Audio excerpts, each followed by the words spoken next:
You know what you're listening to? Is that a trick question? It's the I Still Love This Game podcast with your host, Matthew Damian. He's an idiot. Don't listen to this. He's an idiot. Hello and welcome to episode 44 of the I Still Love This Game podcast.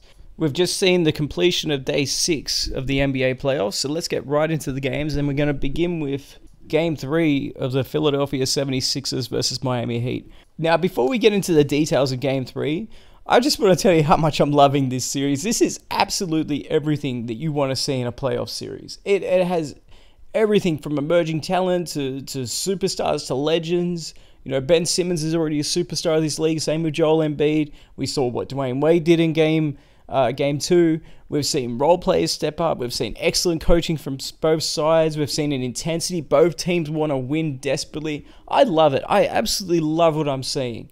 And even the small things, even though Dwayne Wade didn't have a great game in Game 3, how he has embraced his role since coming back to the Miami Heat, in my opinion, has completely enhanced his legacy.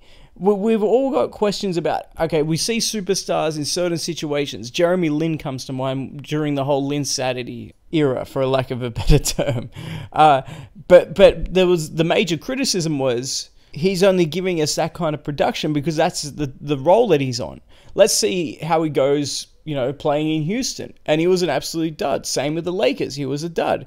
And we started to see him reemerge in Charlotte, but it was nowhere near as good or as effective as he was in New York. Now, what you see in Dwayne Wade is obviously we know his superstar credentials when he's been the guy. We've also seen him as the quote-unquote sidekick, but essentially the leader, definitely not in terms of production, but in terms of just pure leadership, where players, when he realizes, kind of like a Chris Paul role that you're seeing now in Houston. And we've seen that, obviously, when he was alongside LeBron James. So we've seen him in various roles and being effective. Now he's coming off the bench and still able to provide that leadership that Miami needs. Now, of course, they didn't get over the line in Game 3, but his value is far beyond the box score, and I think it's enhancing his legacy. And it's an absolute joy to watch. And if you're not enjoying this, but I sincerely doubt that you truly enjoy basketball, it's fantastic to watch. Because he picks and chooses his spots and he leads his team and they follow him. It's amazing. It's really good to watch. And you know who else is playing a similar kind of role that we're not really even talking about? It's JJ Redick. He understands what his role is on this team. Now, he was never a superstar, definitely not on the same level as what Dwayne Wade. He wasn't even an all-star at his peak. But he was a very effective player in college. He was a megastar in college. And he was a very important player, especially on the offensive end, on some pretty good Clipper teams that had championship aspirations. And now all of a sudden he's in Philly, and he's, it's one thing to be the third option behind Chris Paul and Blake Griffin. It's another thing to be a third option behind essentially two rookies. And I know people will jump at that and they say, hold on a second, this is Embiid's third year in the league. Well, no, it's actually his second because he missed his entire rookie season. And then he only played 20-something games in his second year. So I'm kind of counting this as a rookie season for him. And obviously, Ben Simmons, it's his rookie year. So he's at best the third option. But then it's everybody else. It's a next man up kind of mentality. So there's plenty of times when JJ Redick is at the 6th or 7th option on this roster. And that's not just for shots. I'm just talking about playing time. But when he's on the court, he's showing great defense, especially up against Dwayne Wade in the post. And on the offensive end, he's shown the ability not just to be a catch-and-shoot player, which is what he essentially built his career on in Orlando and the Clippers, but he's shown the ability to put the ball on the floor a little bit and finish with either hand. And he, just like Dwayne Wade, he picks and chooses his spots when they need a big bucket, when they need a big defensive stop. He's the first one to put his hand up and provide that leadership. And that trickles down to the younger guys. So I'm enjoying it from both ends here, watching it with Dwayne Wade and watching it with JJ Redick. And during this game, when Justin Winslow was just on fire from three-point territory in the first half, it occurred to me that we've completely overlooked Miami from this regard. Everybody talks about the futures and how bright they are for Philadelphia and Boston in terms of their young talent and what these guys are going to develop into. The same can be said, not to that level, But Miami has such a bright future. It's ridiculous. Once Goran Dragic, and it's going to get even more bright once Whiteside comes off the books via a trade or whatever, and he's only young too, but I don't think they can salvage his career. But when Goran Dragic comes off the books, they're going to have so much cap room. It's not going to be funny. And these guys continue to develop, continue to get experience. I just mentioned him, Justin Winslow is starting to develop as a leader, even though he's coming off the bench. And I really like what Pat Riley has built here, and that they've kind of flown under the radar a little bit. But they've got such a solid young nucleus, one or two more pieces, and they'll be right there for the next 2 or 3 years, challenging Philadelphia, challenging Boston for supremacy in the Eastern Conference. And whilst we're on the topic of Whiteside and Winslow, I think they need to switch. I think Spoelstra needs to go a little bit smaller, because Whiteside, he just needs to sit. It's not that he's producing nothing. It's the fact that his body language is absolutely terrible. He has checked out. He's checked out this entire season. And there was questions about his attitude, even when they were in the 2016 playoffs with Dwayne Wade. And Dwayne Wade started calling him out for this too. He just doesn't have the right mentality for this team. I don't know if but he's not even producing as a role player. I'm not asking him to be a superstar here. I'm asking him to at least be somewhat effective guarding big men, which is what his job should be. And he should be embracing, as I said in the playoff preview to even begin all the playoffs, I said this is his moment to shine up against one of the better offensive players that's a big man in this league. And the first opportunity he gets, he produces, 5 points and 2 rebounds? Or it might have been 2 points and 5 rebounds? It was an absolute joke. It was laughable.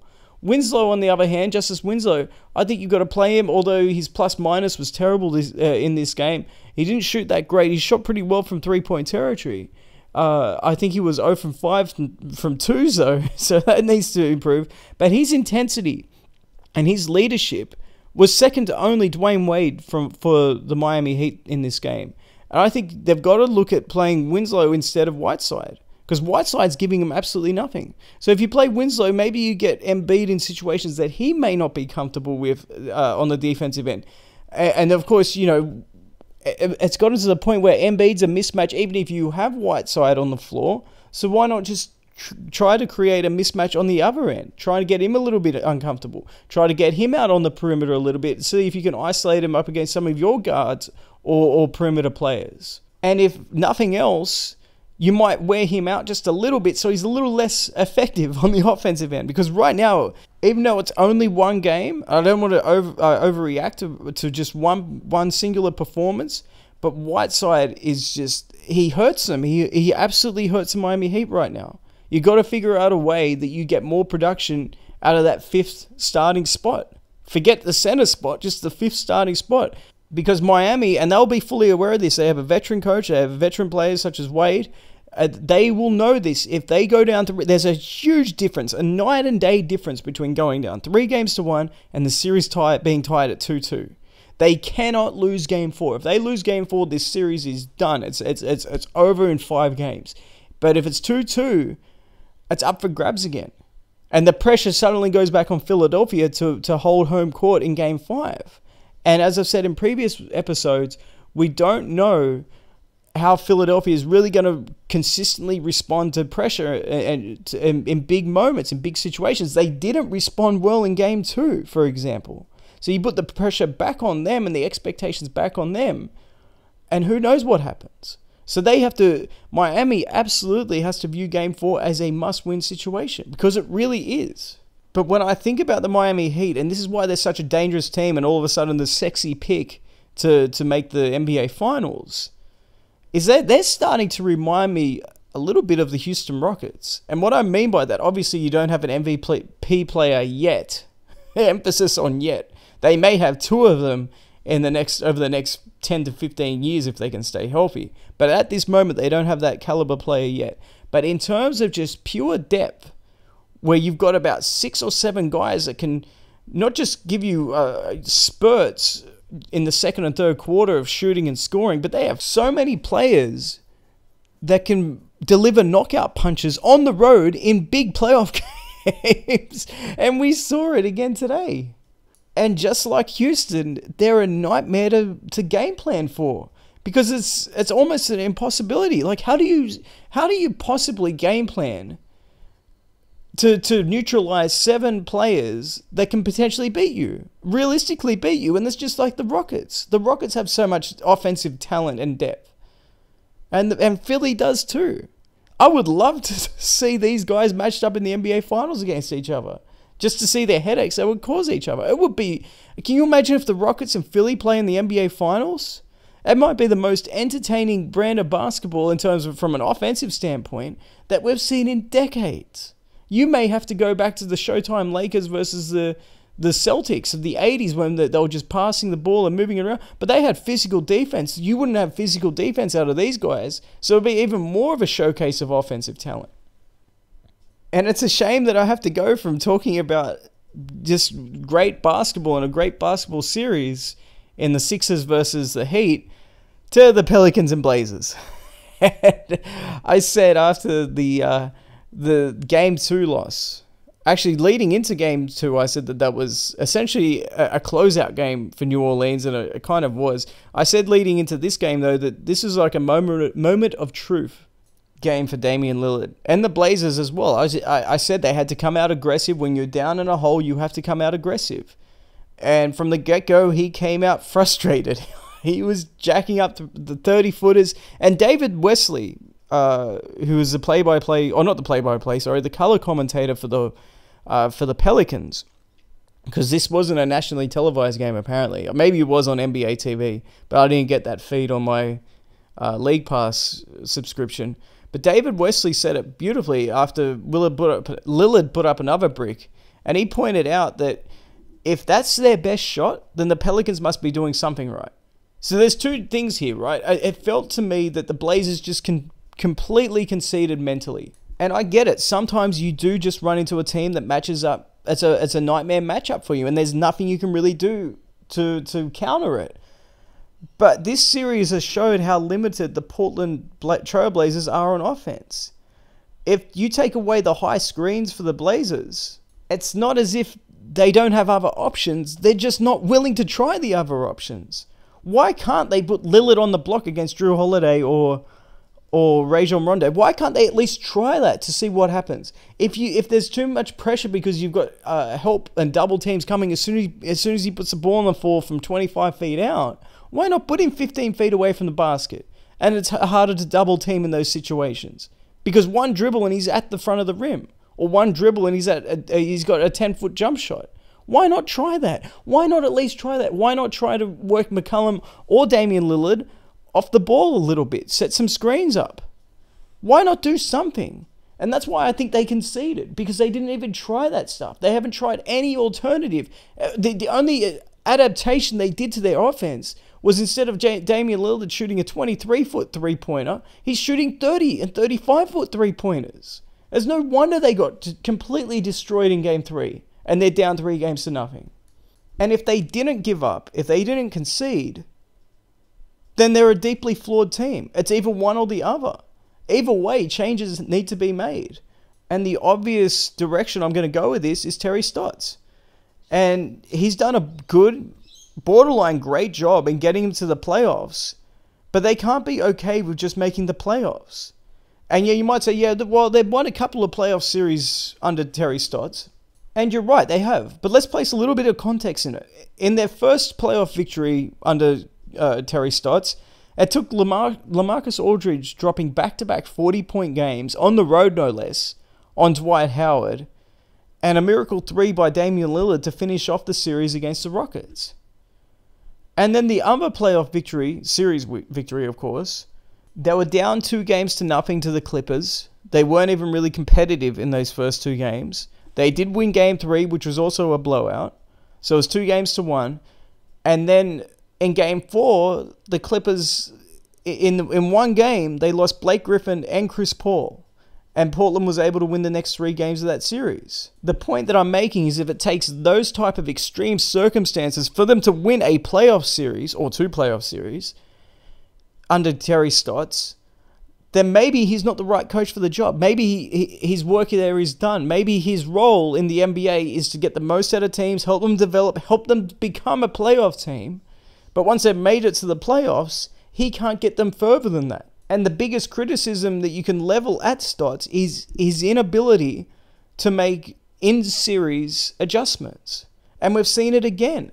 And it's cost them big time again. Because you can't tell me that when you line up these two rosters, there's absolutely no way that New Orleans should be on the verge of a sweep here. Portland has dramatically underachieved in this playoff series. Or they're deeply flawed. And the other question mark to come from this series is, can we trust Damian Lillard to be the best player on a championship? And like Stotts, we have to look back at his development to play some context. Once LaMarcus Aldridge left the Blazers, and when he was an MVP candidate, no less, Damian Lillard ascended into the MVP discussion, and rightly so. But after watching this series, there are serious questions about his leadership. Now, I'm not saying trade Lillard or anything stupid like that, but look at the Houston Rockets, for example.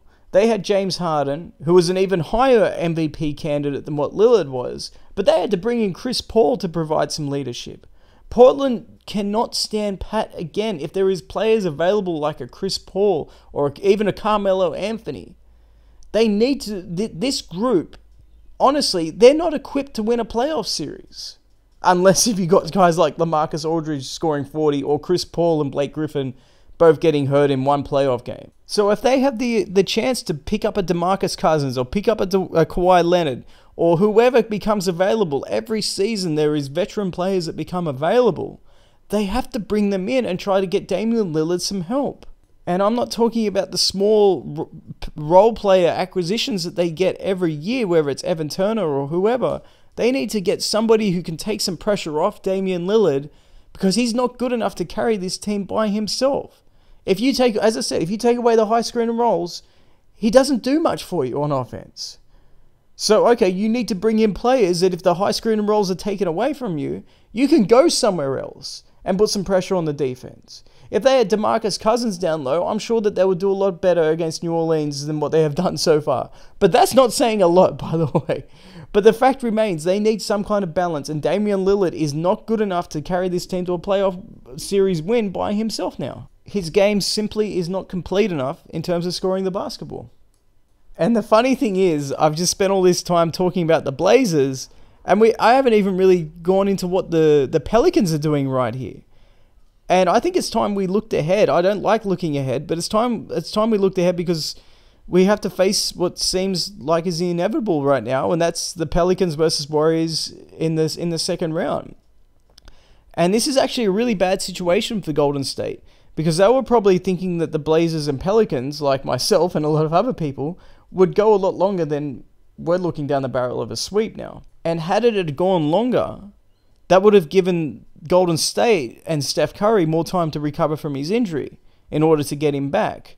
But with both series about to end, probably in the next game for both of them, that series starts early. It's not the NBA Finals or the Conference Finals where you're waiting for a date for the series to begin. With two teams are ready to go in the conference semifinals, they don't wait. They play while the other teams are still finishing off or in the middle of their first round series. And even with Curry back, we just saw, or we're in the middle of seeing, but we've seen in the last 3 games what New Orleans has done to the Portland backcourt. And yes, Golden State has more talent, has more experience, but Portland's backcourt is, or was considered, to at least be in the top 5 in the NBA in terms of scoring. And the truth be told, Lillard and McCollum play a very similar style on offense to Steph Curry and Klay Thompson on offense. And then you throw in, say, obviously you've got Kevin Durant, who is maybe the best scorer in basketball, or at least the second best behind James Harden. And then you've got maybe the best defender in all of basketball, or once again, maybe the second best behind Gobert in Anthony Davis. And I think you put that switch, at least at the end of games, you put Anthony Davis on Kevin Durant and let him guard him. I'm not saying he's going to stop Kevin Durant, but I think he could slow him down. Why not? He's probably the best option. And by making that switch, I don't think Golden State is going to be able to crash the glass and really hurt them, because, of course, you put in Kevin Durant at least 15 to 20 feet away from the basket. But you've got such a good rebounding team there in New Orleans that I don't think that becomes a factor. So that's going to be a great series. And if you're Golden State, there's no guarantees whatsoever that they're going to get out of that series alive against the Pelicans. It would not surprise me in the slightest. And just say, I mean, at what point do we start to recognize that the Pelicans are playing that much better without DeMarcus Cousins? And that's honestly, that's a video for another day. That's an entire video where you could break down and dissect what the Pelicans should do with DeMarcus Cousins. But I'm just throwing it out there that maybe it's about time that we realize as a basketball community that DeMarcus Cousins does not fit in well with this Pelicans team, because look at how well they are playing without him. They could be on the verge of knocking off the Warriors, and who knows at that point what will happen against either Houston or Oklahoma. And would they be the favorites in the NBA Finals? If that's how the way they are playing right now. It might sound shocking, but it would not surprise me at all if they make it to the NBA Finals and win the whole thing at that stage. If they get through Portland in a sweep, they knock off Golden State, they knock off probably Houston. Are we then going to expect a team from the Eastern Conference to beat them?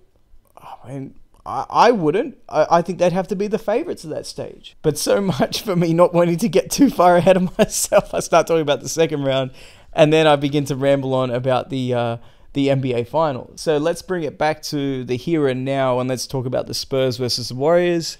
Obviously, that was an emotional situation for San Antonio, but the execution from Golden State was just too much. There's no way it's very rare that you'll see emotion overcome execution. And Greg Popovich actually said that in the 2005 finals, when they were going up against the Pistons, and he said, an NBA Finals game, and this is not the NBA Finals, but it's the playoffs, but the NBA Finals game, it's 46 minutes execution, 2 minutes emotion.